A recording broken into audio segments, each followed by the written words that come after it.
আবৃত্তি করছি কবি আবু জাফর ওবায়দুল্লাহর কোনো এক মাঘ কবিতাটি। কুমড়ো ফুলে ফুলে নুয়ে পড়েছে লতাটা, সজনে ডাঁটায় ভরে গেছে গাছটা।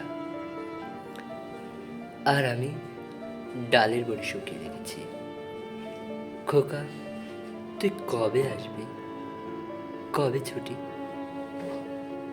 চিঠিটা তার পকেটে ছিল, ছেঁড়া আর রক্তে ভেজা। মাগো, ওরা বলে সবার কথা কেড়ে নেবে, তোমার কোলে শুয়ে গল্প শুনতে দেবে না। বলো মা, তাই কি হয়? তাই তো আমার দেরি হচ্ছে। লক্ষ্মী মা, রাগ করে না, মাত্র তো আর কটা দিন। পাগল ছেলে, মা পরে আর হাসে। তোর ওপর রাগ করতে পারি?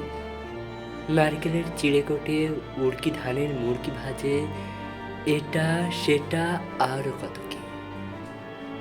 তার খোকা যে বাড়ি ফিরবে, ক্লান্ত খোকা। কুমড়ো ফুল শুকিয়ে গেছে, ঝরে পড়েছে ডাঁটা। ওই লতাটা নেতান। খোকা এলি?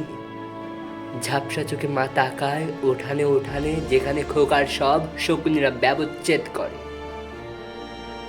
এখন মায়ের চোখে চোখের রোদ পুড়িয়ে দেয় শকুনিদের। তারপর দাওয়ায় বসে মা আবার ধান ভানে, বিন্নি ধানের খই ভাজে। খোকা তার কখন আসে কখন আসে। এখন মায়ের চোখে শিশির ভোর, স্নেহের রোদে ভিটে বেড়েছে।